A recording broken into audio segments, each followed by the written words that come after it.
Hello नमस्कार साथियों, study point two गौरव sir में आप सभी का हार्दिक स्वागत है। तो प्यारे साथियों, चलते हैं अपनी बेहतरीन क्लास को लेकर जिसे कहते हैं हिस्ट्री स्पेशल।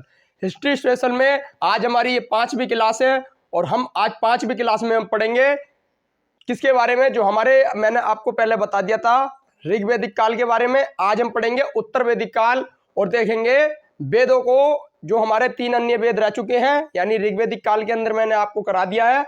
आइए बढ़ते हैं नेक्स्ट पॉइंट की तरफ। तो चलिए साथियों, शुरू करते हैं आज की क्लास को। जो भी मेरा प्यारा भाई बहन चैनल पर नया है तो एक बार चैनल को सब्सक्राइब करके वीडियो को लाइक कर दें और एक बार शेयर जरूर कर दें, जिससे कि सभी तक ये क्लास पहुंच जाए। आइए शुरू कर देते हैं आज की क्लास और आप अपना हेडिंग बना लें। कल के बाद जैसे हमने कल आपको बताया था कि ऋग्वैदिक काल, आज पढ़ेंगे उत्तर वैदिक काल।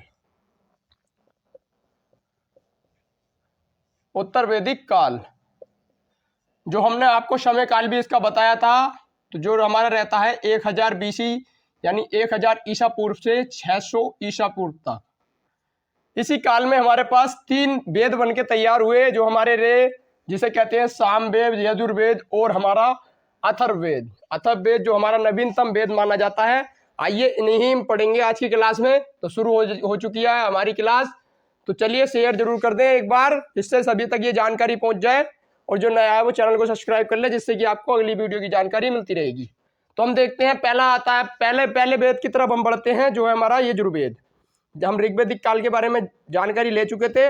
जो हमारा सबसे पहला वेद है, यानी सबसे पुराना वेद है। इस वेद के अंदर मैंने आपको सारी जानकारी बताई थी कि पहला मंडल और जो 10वां मंडल है इसे नवीनतम माना गया है, और 2 से लेकर 7 तक जो मंडल है उन्हें क्या माना गया है, तो उन मंडलों को पुराना मंडल माना गया है। ये मैंने आपको सारी जानकारी बताई थी। आपने जिसने वो वीडियो नहीं देखी हो तो आप जाके देख सकते हैं, उसकी प्लेलिस्ट बनी हुई है। तो आइए अपना हेडिंग बना सकते हैं यजुर्वेद।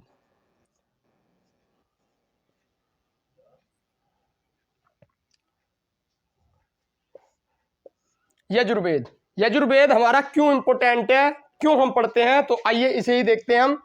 सॉरी, गलत ये हो गया शुरू में। यजुर्वेद, यजुर्वेद इस तरह से लिखा जाएगा, यजुर्वेद। तो आइए यजुर्वेद के अंदर आप देखते ही समझ गए होंगे, यज, यज का मतलब संस्कृत में यज का मतलब होता है यज्ञ करने से, और हिंदी में हम यज्ञ को जग कहते हैं। तो आप इसे जानते हैं, क्योंकि तत्सम तद्भव में अभी 1-2 क्लासों के बाद जब आपकी हिंदी की स्पेशल एक तरफ जो चल रही है, उसमें मैं 1-2 क्लासों के बाद और पढ़ाने के बाद जो हमारे समास रह गए हैं और चैप्टर रह गए हैं, फिर मैं आपकी वोकैबुलरी ही कराऊंगा उसके अंदर। आप बिल्कुल भी चिंता न करें। तो इसका मतलब क्या होता है, जहां भी यज्ञों से संबंधित जानकारी आती है वहां पर किसका जिक्र होता है, तो यजुर्वेद का।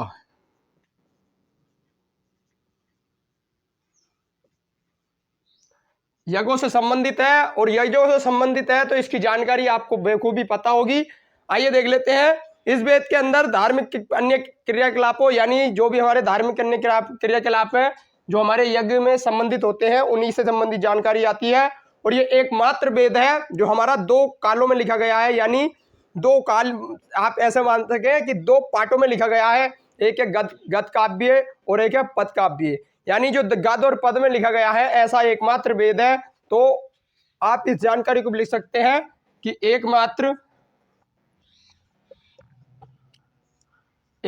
वेद जो गद एवं पद में लिखा गया।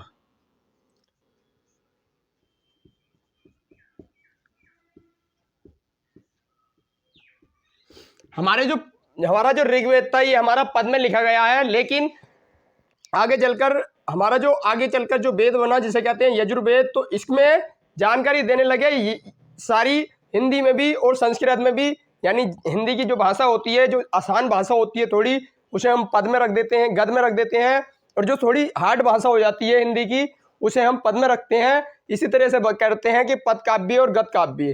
तो इन्हें ही समझा और इन्हें ही गद काव्य और पद काव्य में लिखा, और एकमात्र वेद है ऐसा जो हमारा 2 उसमें लिखा गया है।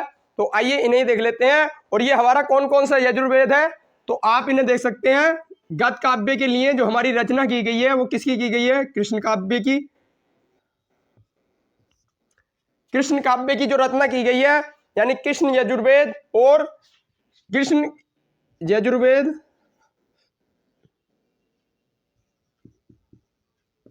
और एक हमारा जो हमारा पद में लिखा गया है उसे क्या कहते हैं, शुक्ल यजुर्वेद।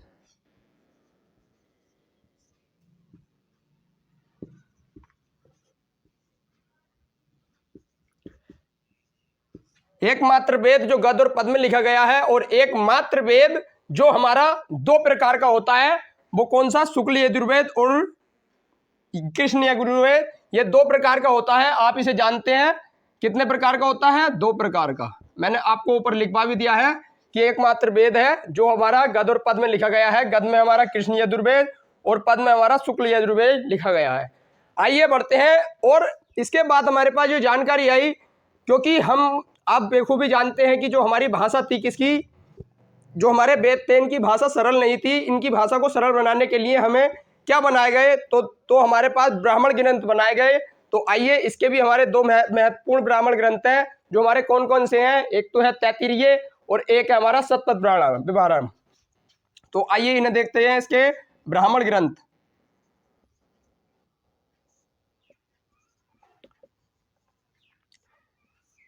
यानी कि जो हमारे जो वेदों की जो सरल भाषा थी उन्हें ही कहा जाता था ब्राह्मण ग्रंथ।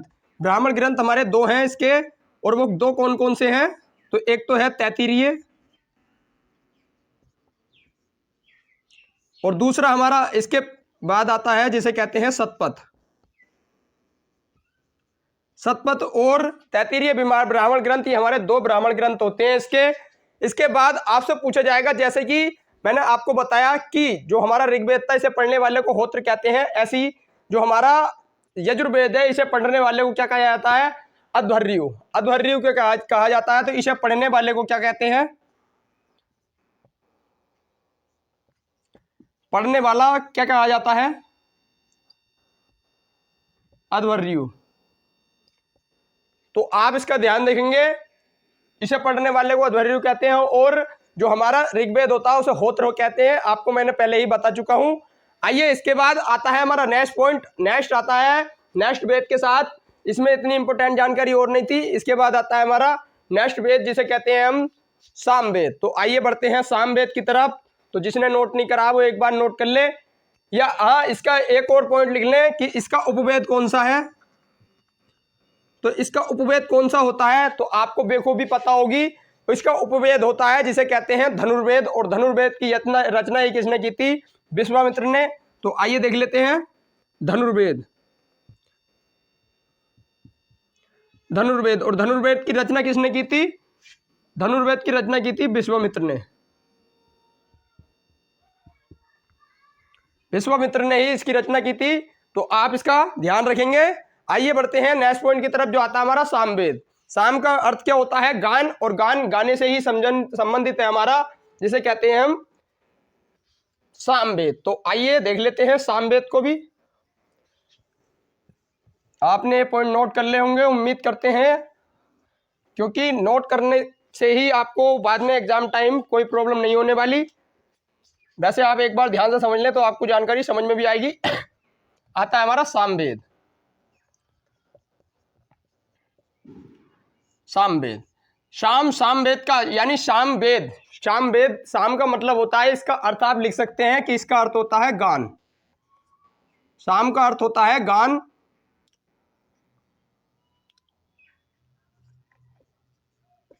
गान, और किसका, साम, इस वाले साम का गान। गान यानी गाना गाने से संबंधित ही हमारा कौन सा वेद, क्योंकि इसी वेद के अंदर हमारे जो हमारे संगीत के 4 स्वर हैं, 7 स्वर जिसे कहते हैं सा रे गा मा पा धा नी, ये हमारे जो सारे 7 स्वर हैं, इन्हीं को जो हमारे सामने ये आए, ये कहाँ से आए हैं हमारे पास, तो ये आए हमारे सामवेद से।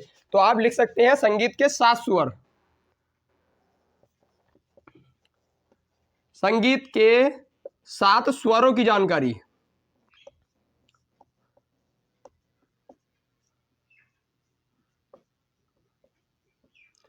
संगीत के 7 स्वरों की जानकारी हमें मिलती है इस वेद में, और ये हमारे कौन से हैं, तो एक तो सा रे गा मा पा धा सा रे गा मा पा धा नी, ये हो चुके हैं 1 2 3 4 5 6 7। तो ये हमारे जो संगीत के 7 स्वर हैं, तो आप इन्हें ध्यान रखेंगे। ये हमारे संगीत के 7 स्वरों को जो हमें मिलके बनाया है, वो इसी से ही पता चलता है हमें।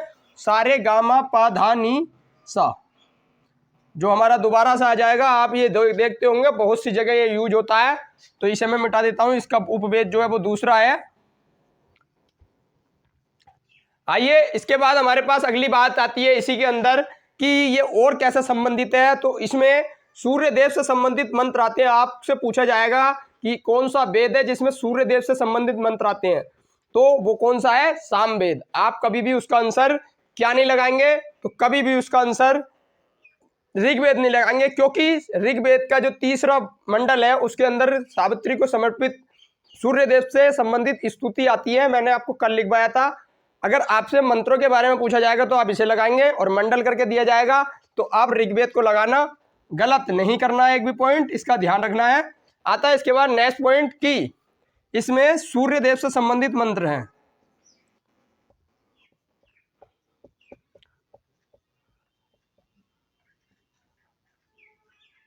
सूर्य देव से संबंधित मंत्र। इसके बाद इसमें अगली जानकारी आती है कि इसके भी ब्राह्मण ग्रंथ होंगे, क्योंकि हर वेद के अपने ब्राह्मण ग्रंथ बनाए गए। तो इसके भी 2 ब्राह्मण ग्रंथ हैं जिसे हम कहते हैं पंचविश और जैमिनीय। पंचविश और जैमिनीय इसके क्या हैं? ब्राह्मण ग्रंथ। तो आप इन्हें लिख सकते हैं ब्राह्मण ग्रंथ।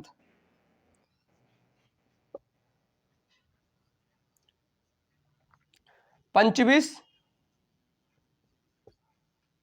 और जैमिनीय,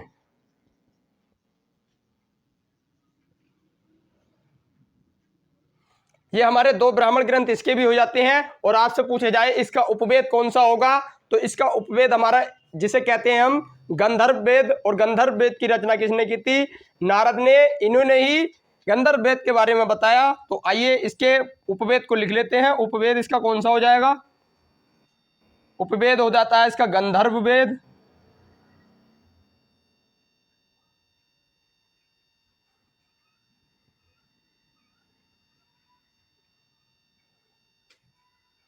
गलत लिख गया।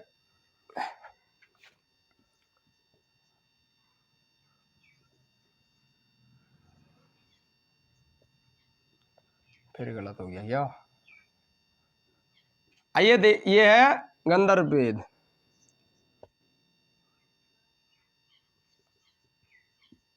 ऐसे ही लिखा जाएगा, बार बार गलत।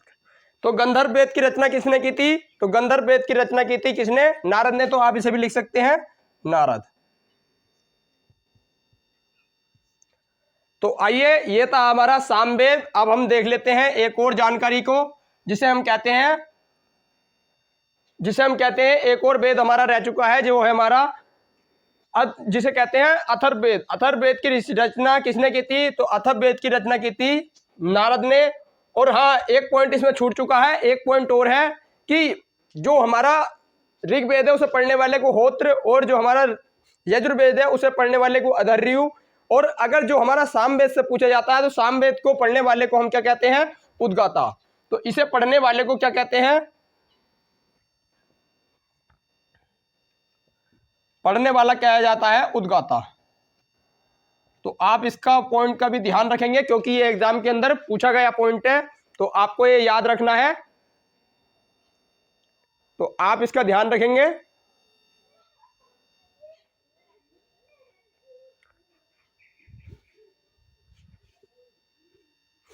तो चलिए देख लेते हैं अपने नेक्स्ट पॉइंट को। नेक्स्ट हमारा क्या आता है? नेक्स्ट हमारा अगला वेद आता है जिसे कहते हैं अथर्ववेद।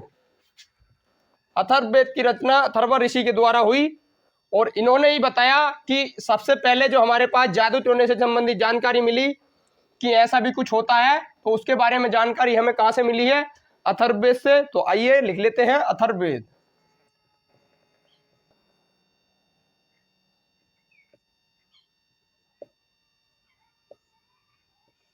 इसकी रचना किसने की? अथर्व ऋषि। अथर्व ऋषि के द्वारा इसकी रचना की गई, और अथर्व ऋषि ने ही बताया कि इसमें किस चीज़ से संबंधित जानकारी मिलती है? तो इसमें जो जानकारी मिली हमें वो किससे मिली है? जादू टोना,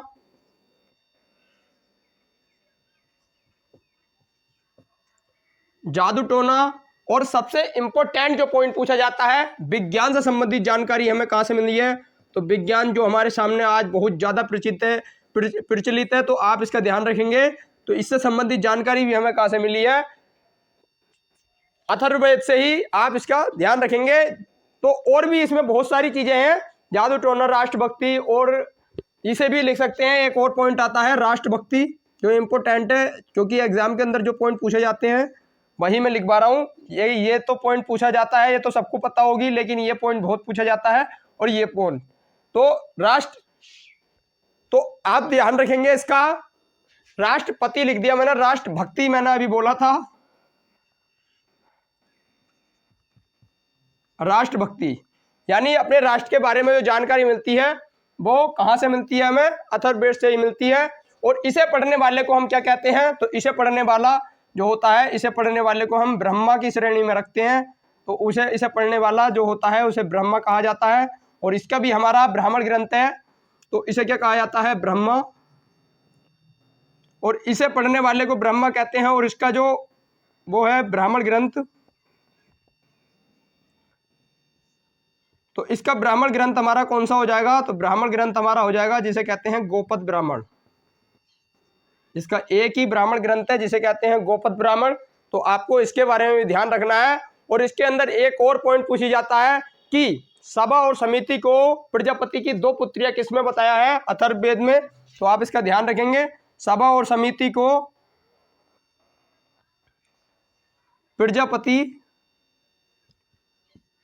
प्रजापति की 2 पुत्रियां, प्रजापति की 2 पुत्रियां कौन कौन सी बताई हैं इसमें? तो इसमें ही बताया है सभा, और दूसरी थी समिति।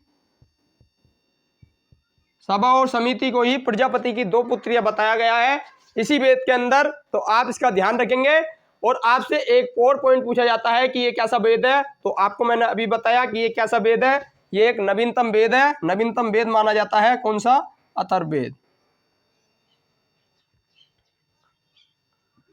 तो ये हमारा अथर्ववेद है।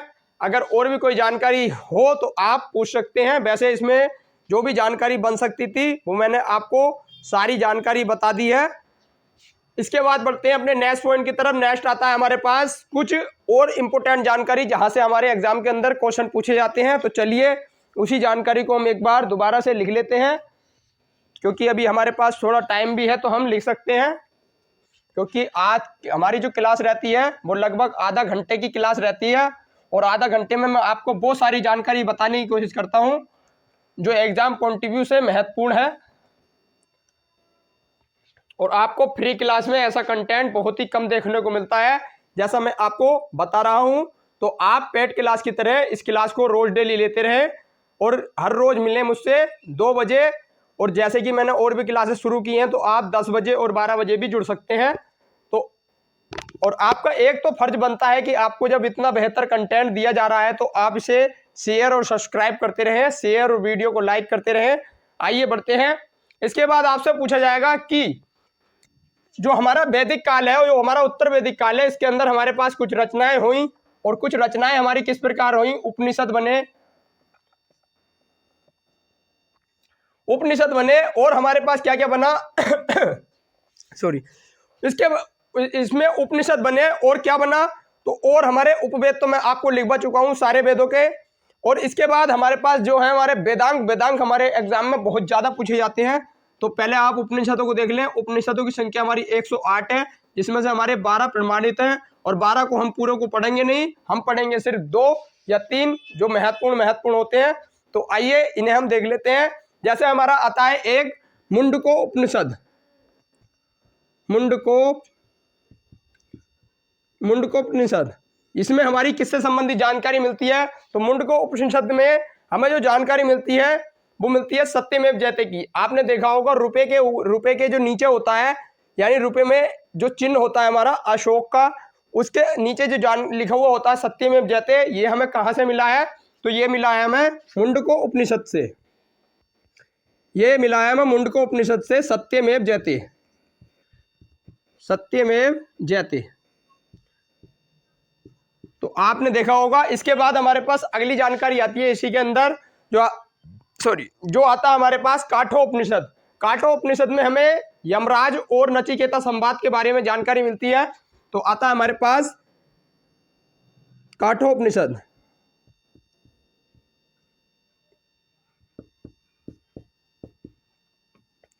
और इसमें यमराज और नचिकेता संवाद,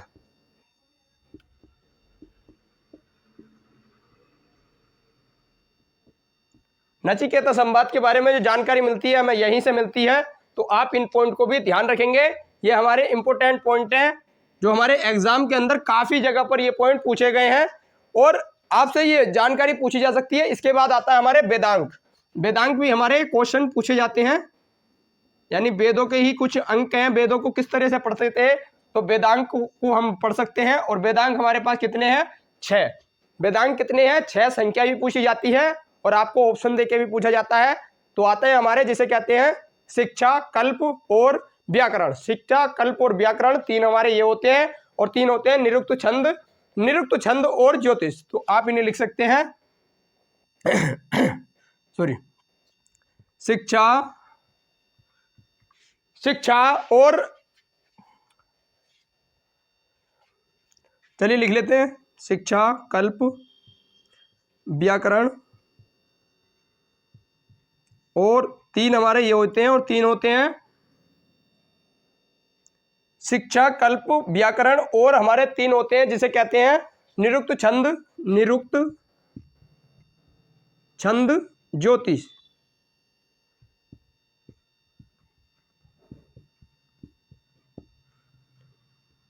तो ये होते हैं हमारे 6 वेदांग जो हमारे एग्जाम में पूछे जाते हैं। ये हमारे एक्स्ट्रा पॉइंट चल रहे हैं, आप इसका ध्यान रखेंगे। आता है इसके बाद हमारे पास नेक्स्ट पॉइंट, और नेक्स्ट हमारे पास इसके बाद जो जानकारी आती है नेक्स्ट पॉइंट में वो आती है हमारी 600 BC के बाद की, यानी जब ईसा मसीह को जन्म लेने में 600 साल थे तब हमारे पास जानकारी आई किसकी? महाजनपद काल की। तो ये है हमारी महाजनपद काल की जानकारी जिसे हम देखेंगे कल। तो आज की क्लास हमारी यहीं रुकेगी, कल हम देखेंगे महाजनपद काल के बारे में और देखेंगे हमारे जो 16 महाजनपद हुए वो हमारे सामने किस किस तरह आए और क्यों आए और इसमें सबसे बड़ा कौन सा था। तो आइए इन्हीं के बारे में हम देखेंगे। और इसके बाद जो हमारे पास जो धार्मिक आंदोलन होने लगे, धर्मों से संबंधित आपस में भारत को बांटा गया, उसके बारे में जो जानकारी आई उसी को हम देखेंगे कल।